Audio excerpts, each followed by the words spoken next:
Bismillahirrahmanirrahim. Assalamualaikum warahmatullahi wabarakatuh. Yang kami hormati, moderator, para narasumber, Bapak Ibu sekalian yang menghadiri FGD siang kali ini, izinkan kami dari PT Kilang Pertamina Internasional, salah satu anak perusahaan daripada Pertamina, untuk memaparkan apa saja yang telah kami coba lakukan untuk menghadapi percepatan NZE. Kami mungkin langsung saja Ibu sekalian, karena memang dibatasi waktu 5 menit, cuma cukup untuk satu lagu itu sebenarnya. Jadi mungkin langsung, jadi slide. Maaf, slide-nya di sini Bapak. Oh, oke. Bapak mau. Mana?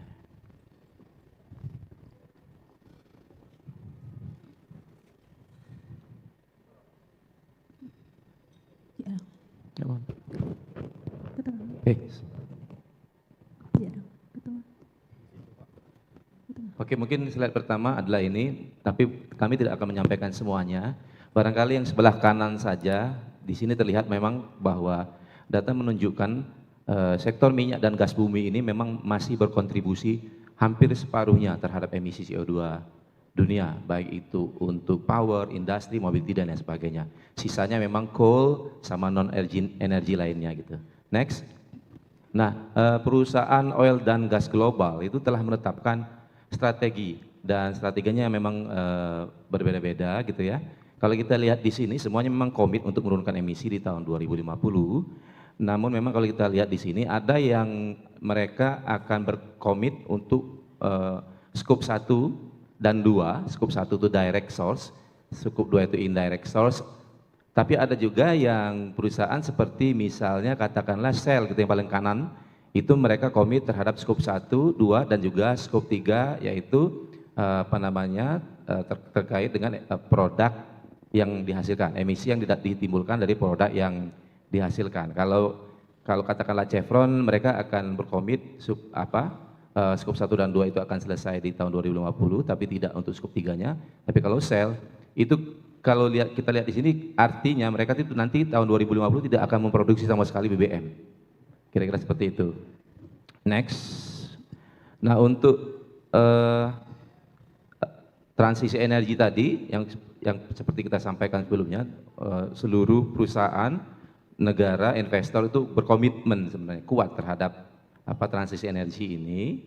Namun memang ada beberapa tantangan yang mungkin akan menciptakan ketidakpastian.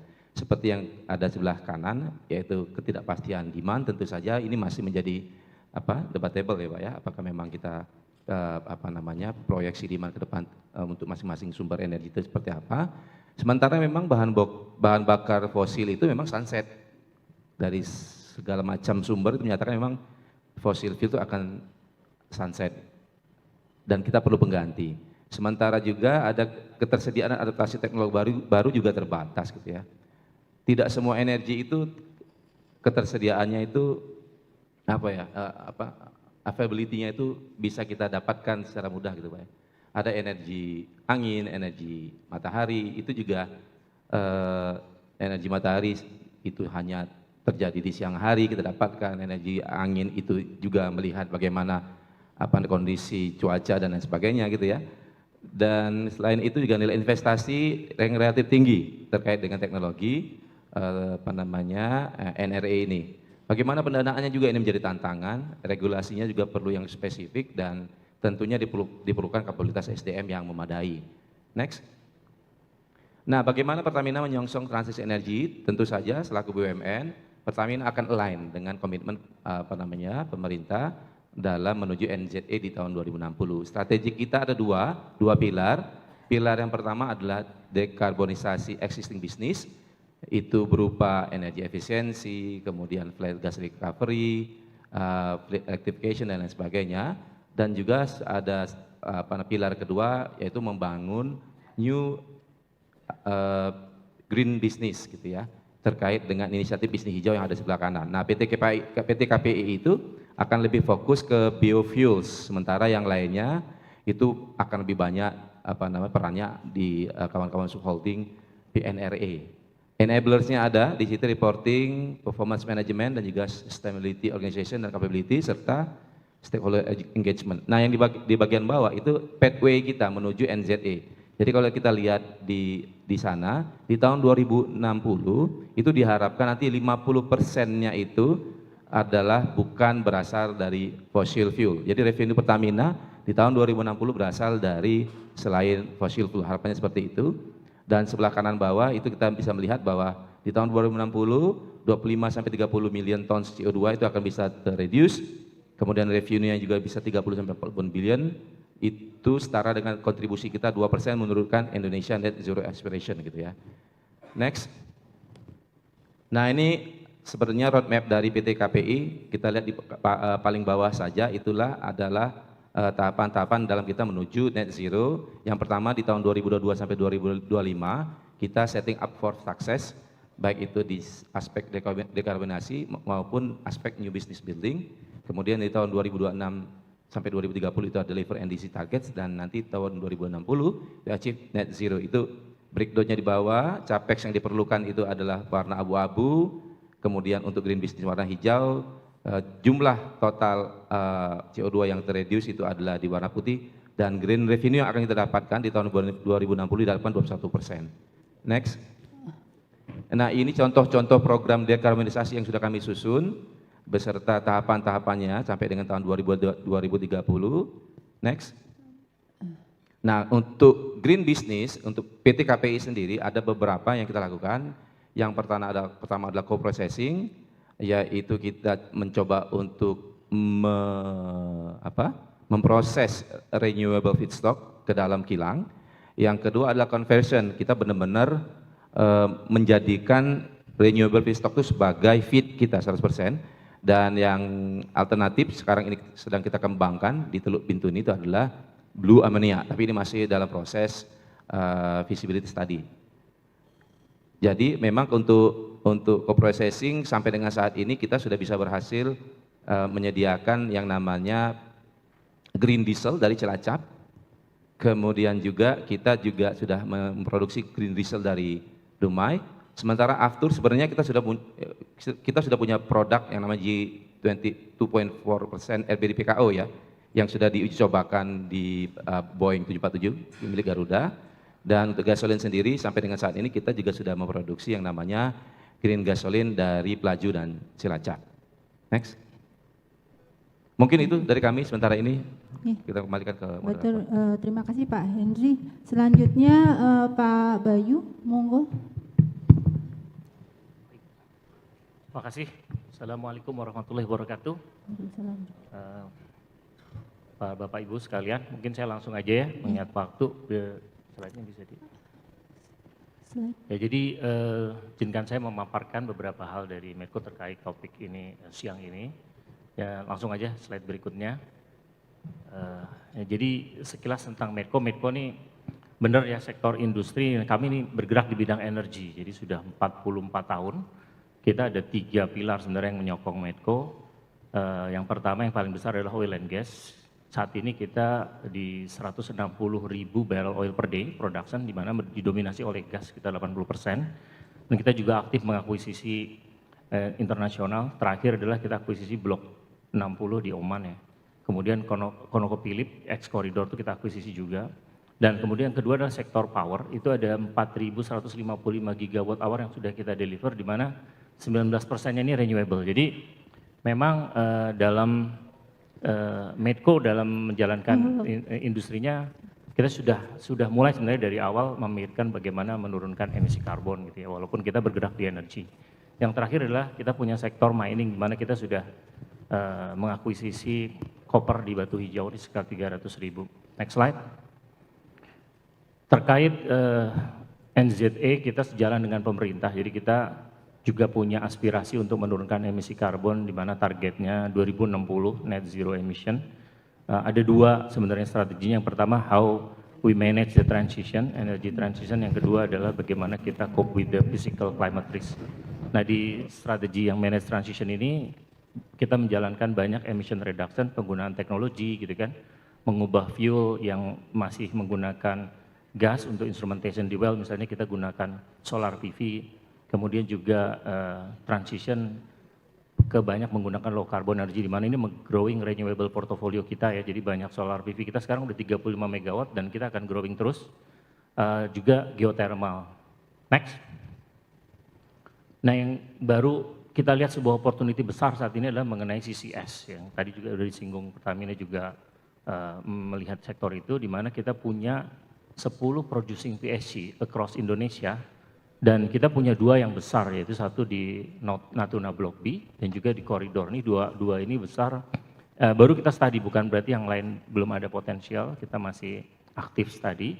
Progres kita sudah banyak, kita sudah melakukan berbagai feasibility study, MOU dengan beberapa parties termasuk internasional. Nah, ini potensial untuk mendekarbonize CO2 field Medco yang ada untuk kita, jadi kita tidak buang CO2 pemrosesannya, jadi kita injek ke dalam bumi. Demikian juga untuk wilayah kerja yang lain yang di sekitar Medco itu menjadi hub juga, dan juga bahkan transborder, karena yang Natuna ini dekat dengan Singapura.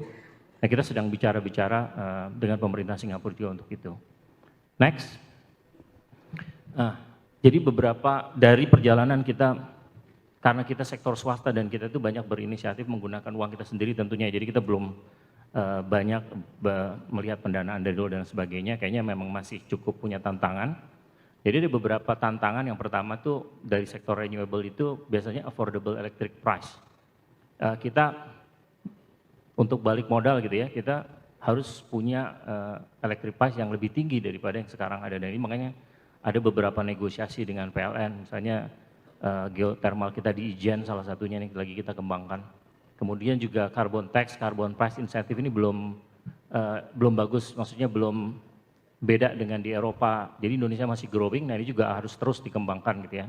Kemudian implementing regulation mengenai CCS, ini permennya lagi disusun. Kita aktif jadi task force di penyusunan ini juga, diundang oleh ESDM, Marinvest.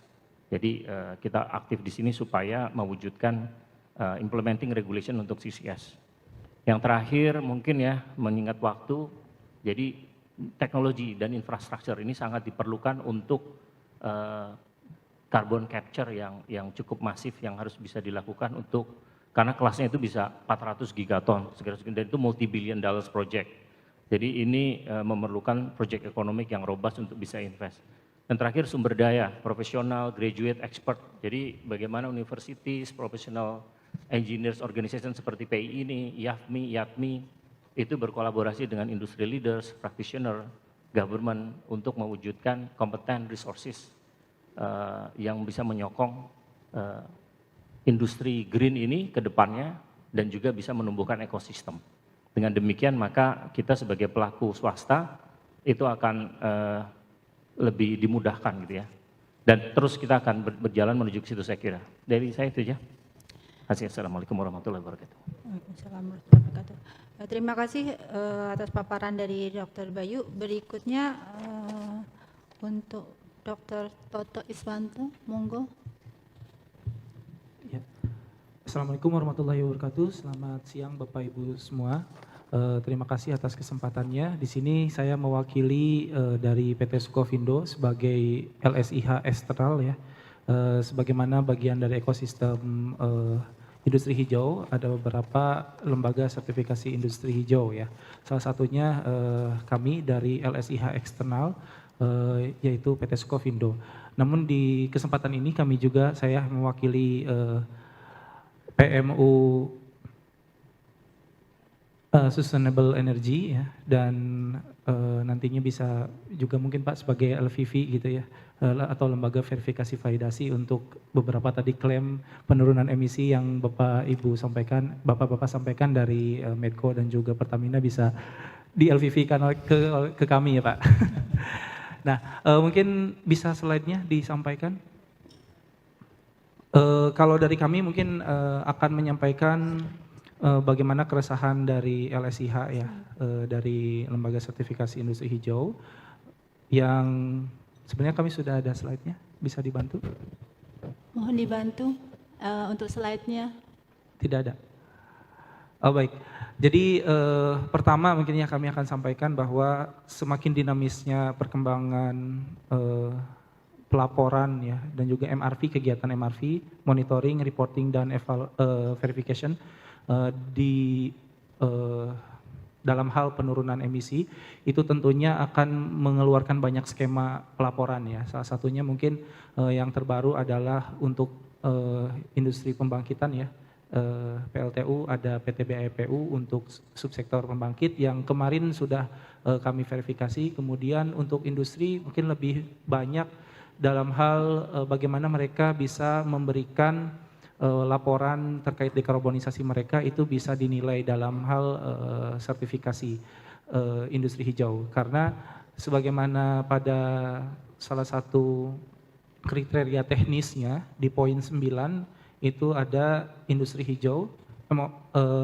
reduksi emisi dalam hal menghasilkan produk, jadi lebih ke intensitas emisi per produk. Itu yang ruang lingkupnya hanya sebatas di kegiatan produksi. Padahal untuk selanjutnya mungkin kita bisa ada kegiatan-kegiatan penurunan emisi lainnya yang sebenarnya tidak hanya di line produksi saja, tapi dari line organisasinya. Misalkan scope 1 itu tidak hanya terkait stationary atau mobile combustion, tapi juga ada yang lainnya ya, seperti dari leakage penggunaan freon ataupun mungkin emisi lainnya. Kemudian dari scope 2 itu ada penggunaan listrik ataupun penggunaan steam yang diimpor ke perusahaan. Nah itu sudah ada di dalam SIH namun belum menyeluruh gitu. Nah untuk mendorong bagaimana NZR ini bisa secepat mungkin dicapai itu harus didukung juga dengan poin-poin dalam sertifikasi yang kemudian diangkat. Contohnya misalkan seperti yang ada di slide ini ya, bahwa untuk perluasan lingkup teknis ini perlu tidak hanya mencakup scope 1 yang masih terbatas dalam hal line produksi, tapi juga di kegiatan operasional dari industri itu tersebut. Kemudian dari scope 2-nya. Boleh next? Dan dalam hal CSR, mungkin ini juga adalah salah satu poin dalam penilaian industri hijau. Dalam realitanya di lapangan, karena belum ditentukannya acuan ya dalam penilaian baku untuk setiap auditor industri hijau di berbagai LSIH itu ada perbedaan gitu, bagaimana menerjemahkan social responsibility yang baik yang sudah dilakukan oleh perusahaan. Biasanya banyak terpaku ke kegiatan itu sudah dilakukan atau tidak. Jadi tidak menilai bagaimana dampak setelah dilakukannya. Misalkan dengan analisis ROI, dengan analisis lain-lainnya yang sebenarnya itu bisa menjadikan poin untuk sertifikasi ini bisa didapatkan oleh perusahaan. Next. Dan mungkin ini ke depan tantangan untuk LSIH ya, bahwa semakin dituntut untuk kompetensi auditor ini ketat ya dan spesifik, di mana kami diharuskan untuk tersertifikasi per komoditi, jadi tidak berdasarkan misalkan satu sertifikat kompetensi untuk bisa masuk ke berbagai sektor industri, tapi ternyata nanti untuk bisa masuk ke setiap komoditi industri itu perlu sertifikat yang khusus, dan itu tentu akan jadi cost untuk LSIH. Kemudian kompleksitas lingkup verifikasi juga meningkat dan jumlah hari kerja serta harga satuan itu sangat rigid ditentukan ya berdasarkan peraturan dari Kemenke nomor 54 tahun 2021 dan juga peraturan dari Permenperin nomor 39 tahun 2018, mohon maaf ya. Ini harusnya 2018. Di mana untuk klasifikasi industri, usaha kecil, menengah, besar ini ditentukan. Nah ini mungkin hal yang kurang menjadi, kurang memotivasi ya untuk LSIH juga menekuni kegiatan atau jasa sertifikasi ini. Mungkin ini kedepannya bisa di-adjust kembali untuk kemudian disesuaikan karena nantinya ini akan menjadi bumerang apabila kami bagian dari LSIH eksternal itu tidak bisa juga aktif ya dalam hal menggalakkan kegiatan sertifikasinya itu sendiri. Selanjutnya terkait aplikasi sertifikasi industri hijau yang sudah ada seperti tadi SINAS, itu mungkin bisa juga mengakomodir setiap industri ini dapat melakukan self assessment secara online dan juga bisa saling terintegrasi. Jadi tidak ditemukan kembali ibaratnya informasi dari klien kami bahwa ternyata sistemnya agak memerlukan effort yang lebih ya ketika misalkan dihadapkan dengan skema-skema lain, karena ternyata setiap aplikasi tidak saling terintegrasi. Seperti itu mungkin dari kami. Izin menyampaikan keresahan dari LSIH. Terima kasih banyak. Baik, terima kasih Pak Toto atas paparannya terkait apa yang sudah dilakukan oleh PT Sukovindo. Berikutnya Bapak Jaya Wahono, monggo dari METI. Iya. Terima kasih. Selamat siang Bapak Ibu. Saya Jaya Wahono mewakili METI sebagai anggota Dewan Pakar, dan kebetulan saya juga di Kadin Pusat sebagai Ketua Komtab Energi Terbarukan.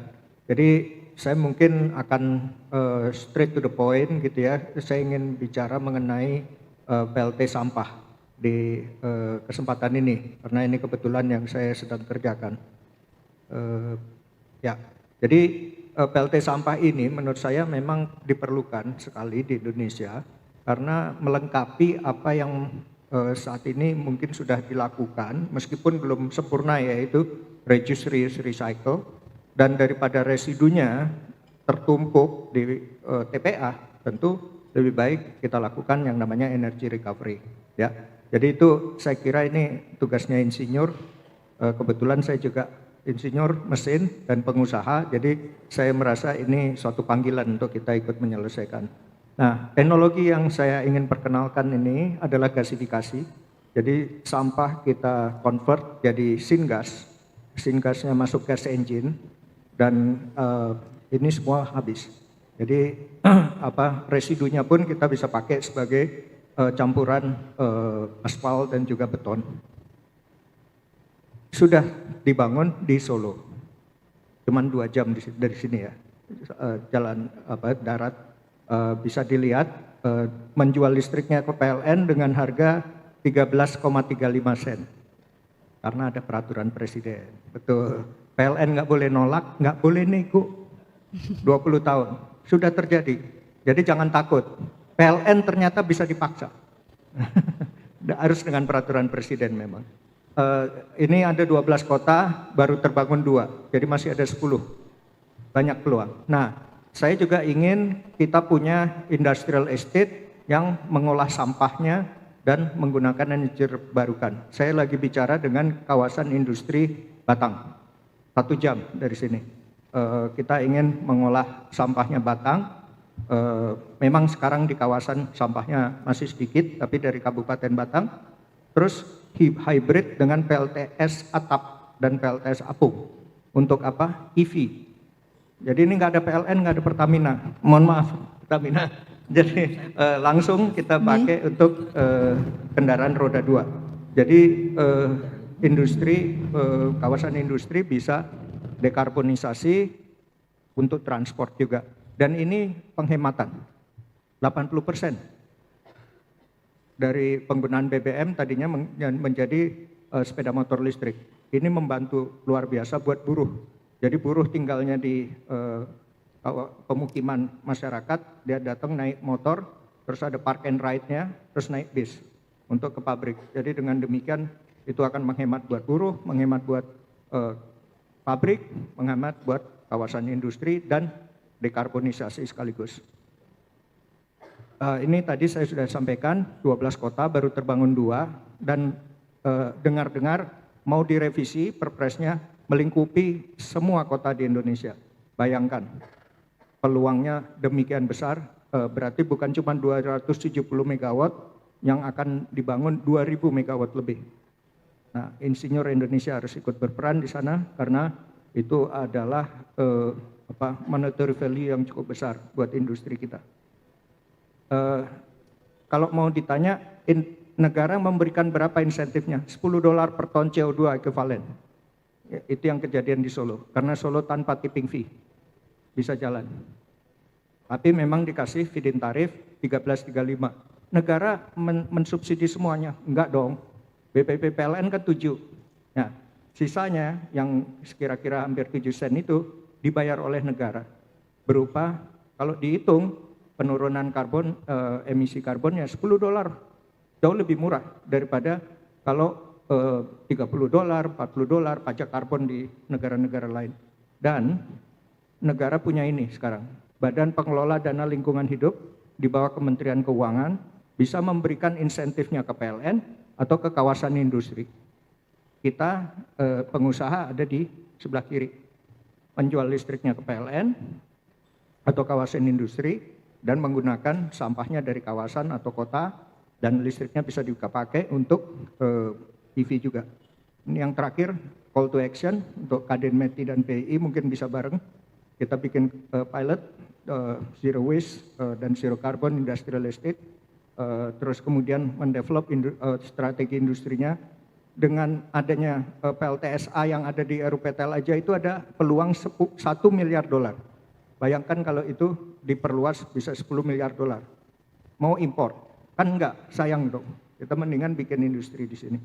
Terus kita juga harus melatih kompetensi dari teknisi kita, engineer kita, dan juga membuat energi dari sampah ini sebagai bagian dari transisi energi dan circular economy. Terima kasih. Baik, terima kasih Pak Jaya Wahono untuk presentasi pengolahan sampah ya yang sudah dilakukan. Terakhir Bapak Ari Diparisa Syafi'i, monggo. Baik, terima kasih. Salam kenal, nama saya Ari Diparisa Syafi'i, mewakili Asosiasi Tenaga Ahli di bidang lingkungan hidup yaitu Pertalindo. Mohon maaf kemarin saya kirimkan PDF tapi PPT-nya mungkin belum ini ya. Tapi begini, saya sampaikan dalam bentuk narasi. Dalam sesi ini kan fokusnya dalam pendanaan, akan tetapi yang jadi fokus dari kami juga yaitu masalah sumber daya manusia. Kalau saya boleh mohon izin ya, menyentuh dari yang paling root cause analysis ya, paling dasar. Tadi sudah disampaikan banyak hal-hal mengenai teknis, mengenai pendanaan, mengenai kerjasama antara KLHK, Bappenas dan lain sebagainya, dan termasuk mengenai sertifikasi hijau. Nah, dalam pengalaman kami sendiri ya, setiap membantu perusahaan atau apapun ya, baik itu inventory gas rumah kaca, itu kan paling baseline ya, paling dasar. Kemudian menentukan strategi dekarbonasi dan sebagainya, itu semua termasuk mengenai beberapa kasus yang tahun lalu, bahkan mungkin tahun ini juga akan terjadi mengenai kasus polusi udara, dan bahkan tahun ini kemungkinan akan terjadi mengingat iklim mirip dengan tahun lalu. Nah, mengenai mindset, ya, mindset di sini adalah mindset dari stakeholder dan pimpinan, baik itu dari perusahaan, industri, praktisi maupun akademisi harus dijadikan satu. Kalau sekarang ngetren mungkin yang mengenai sustainability report, net zero emission, dekarbonisasi, kemudian industri hijau, mungkin tahun depan larinya adalah mengenai kawasan industri hijau. Mungkin beberapa di antara Bapak dan Ibu sudah mulai ya mendengar wacana itu ya, kawasan industri hijau. Industri hijau sendiri ya sekarang masih mengacu pada UNIDO.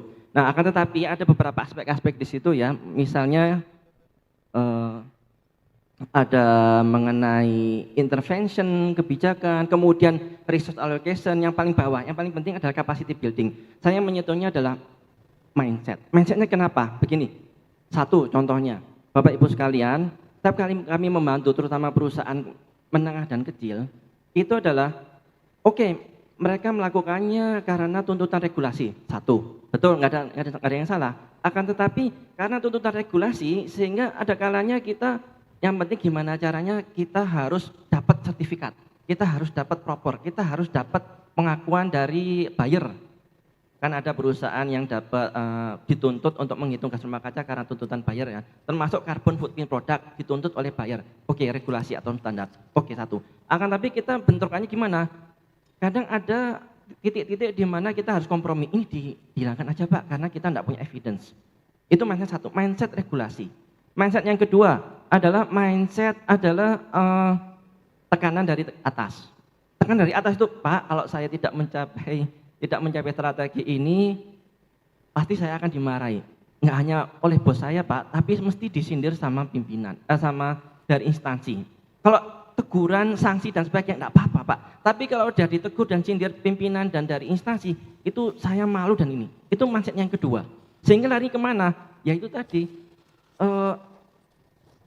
strategi-strategi yang dilakukan, yang sudah kita bicarakan dari tadi pagi, mengenai, intinya kan sama, mengurangi emisi, mengurangi limbah, circular economy dan sebagainya, itu pasti akan ada, titik akomodatif, ini dihilangkan aja, ini gimana kalau enggak usah. Itu pasti ada. Mindset yang kedua. Nah, lain beberapa perusahaan yang kami ini yang sangat kooperatif, memang sangat jarang, dan ini perlu dibentuk, memang sangat susah karena itu berasal dari habit, adalah mindset yuk awareness, bahwa menyadari bahwa kita harus menyadari why-nya. Kenapa kok kita harus mengurangi emisi gas rumah kaca? Kenapa kok kita harus mengurangi polutan? Kenapa kok kita harus melaksanakan sertifikat industri hijau? Apalagi saat ini kan sertifikat industri hijau Pak, masih baru puluhan perusahaan ya. Nah, why-nya itu yang kita perlu sampaikan kepada pemilik top manajemen. Akademisium juga demikian. Kalau mau bekerja sama dengan akademisi, maka harus ada titik temunya. Karena akademisi titik beratnya adalah paper, penelitian, paten dan sebagainya. Industri kebutuhannya adalah profit.